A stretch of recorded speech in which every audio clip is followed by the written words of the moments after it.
Kenapa kita harus membaca surah Al-Fatah? Karena keutamaannya, karena fadilah yang terkandung di dalamnya sangatlah luar biasa. Rugi kita kalau tidak membacanya.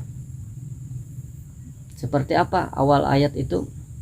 A'udzubillahi minasyaitonirrajim. Bismillahirrahmanirrahim. Inna fatahna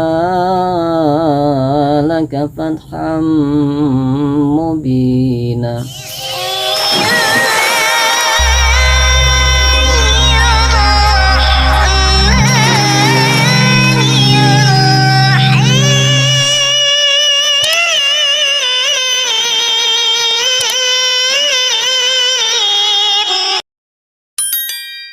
Assalamualaikum warahmatullahi wabarakatuh.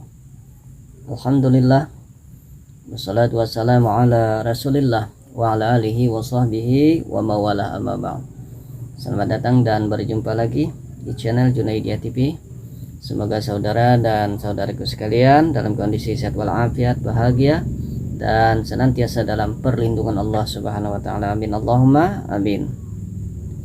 Saudara dan saudaraku sekalian dimanapun berada, tidak lama lagi, mungkin 1 atau 2 hari ini, insya Allah kita semua akan memasuki bulan yang sangat didamba-dambakan oleh para nabi dan rasul, bulan yang sangat didambakan oleh para malaikatnya Allah, bulan yang sangat didambakan oleh para aulia Allah, bulan yang sangat didambakan oleh orang-orang yang soleh, dan tentunya bulan yang sangat diharapkan oleh orang-orang yang beriman, yakni bulan yang mulia, bulan yang diberkahi, bulan yang penuh ampunan, bulan suci Ramadan.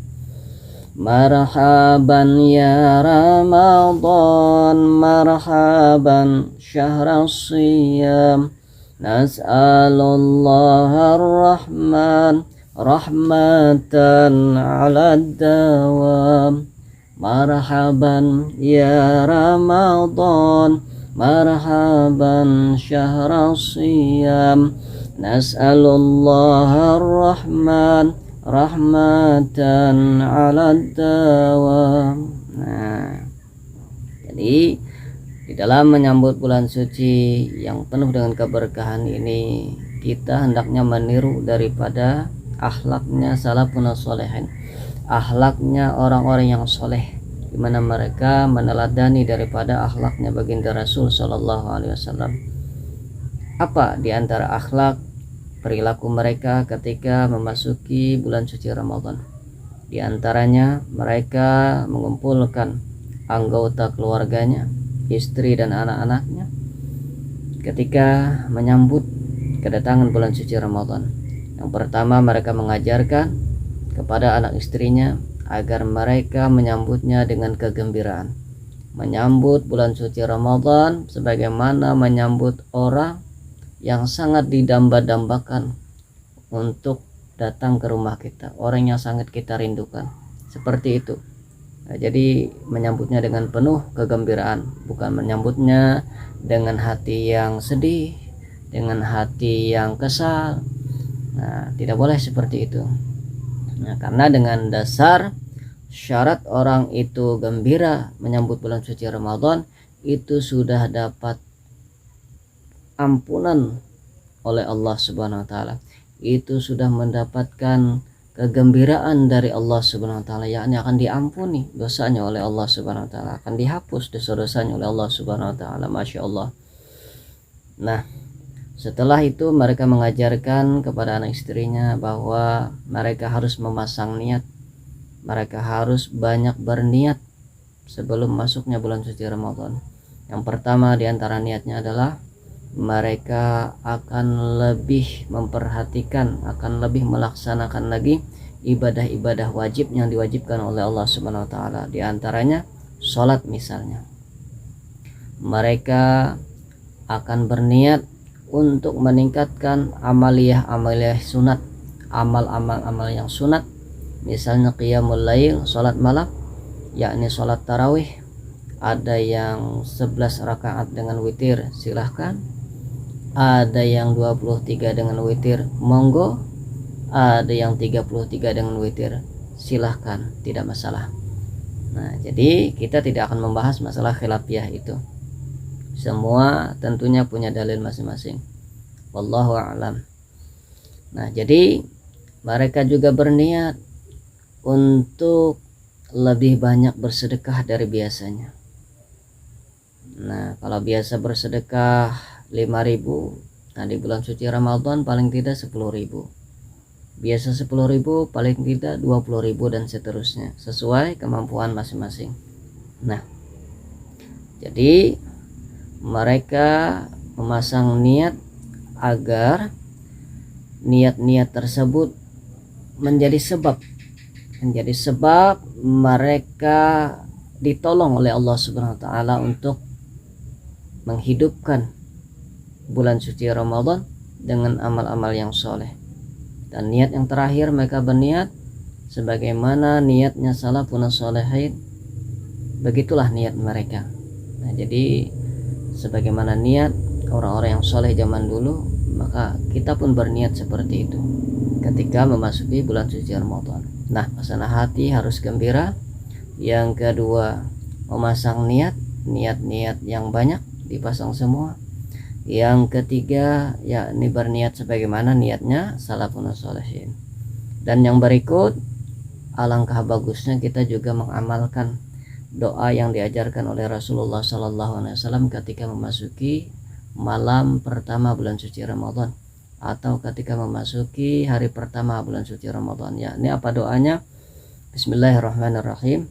Allahumma ahillahu alaina bil yumni wal iman wassalamati wal islam rabbi wa rabbukallah. Nah, ketika orang membaca doa tersebut, ketika dia sudah membaca doa tersebut, maka dia mendapatkan jaminan dari Allah Subhanahu wa taala bahwa dia akan ditolong oleh Allah Subhanahu wa taala untuk beramal soleh di bulan suci Ramadan dengan penuh ketenangan. Beramal soleh di bulan Ramadan dengan keselamatan. Nah, jadi orang tersebut akan dengan senang hati, dengan hati yang lapang dia melaksanakan amaliyah selama bulan suci Ramadan. Jadi bulan suci Ramadan adalah riyadhah atau latihan bagi orang beriman. Dalam satu tahun diambil satu kali, yakni di bulan suci Ramadan. Jadi dalam satu tahun diambil satu bulan khusus untuk orang beriman untuk mences. Nah, apa yang dices? Amal ibadahnya, keimanannya, ketakwaannya. Karena nanti akan terbukti orang yang betul-betul melaksanakan perintah Allah selama bulan suci Ramadan, dia dapat jaminan menjadi orang yang bertakwa. Yang pertama itu. Yang kedua, hendaknya kita juga mengamalkan amalan yang diajarkan oleh salafun sholihin ketika memasuki malam pertama bulan suci Ramadan, yakni membaca surah Al-Fatah. Kenapa kita harus membaca surah Al-Fatah? Karena keutamaannya, karena fadilah yang terkandung di dalamnya sangatlah luar biasa. Rugi kita kalau tidak membacanya. Seperti apa awal ayat itu? A'udzubillahi minasyaitonirrajim. Bismillahirrahmanirrahim. Inna fatahna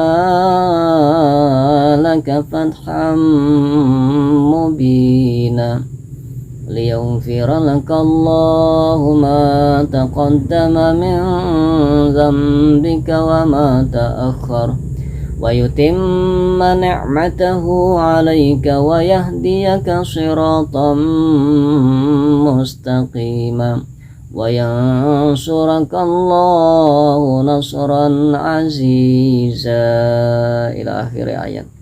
Nah, jadi sampai akhir ayat surah pertama, surah Al-Fatah ayat 1 sampai ayat terakhir dibaca sebanyak 3 kali. Nah, jadi setelah selesai sampai ayat terakhir diulangi, sampai lagi terakhir diulangi sampai 3 kali berturut-turut. Begitu. Kapan waktunya? Setelah sholat maghrib. Itu yang lebih utama. Kalau misal tidak sempat, bisa setelah sholat tarawih, setelah selesai sholat tarawih witir selesai, kemudian membaca surah Al-Fatah boleh.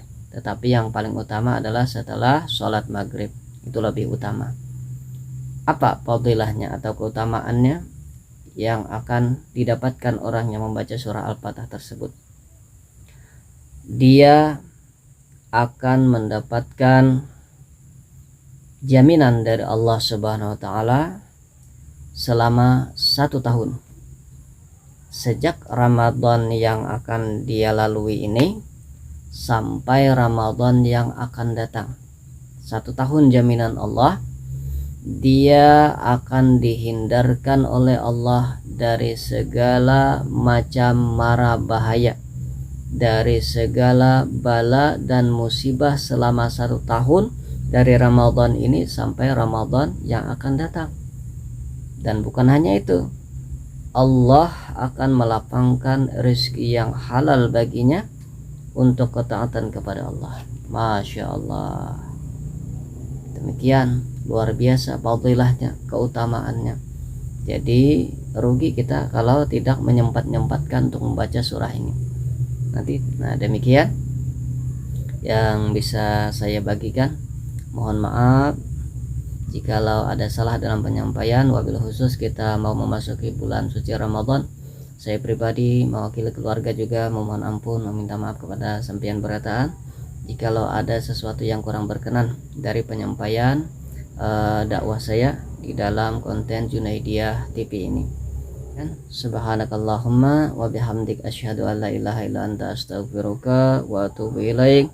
Wassalamualaikum warahmatullahi wabarakatuh.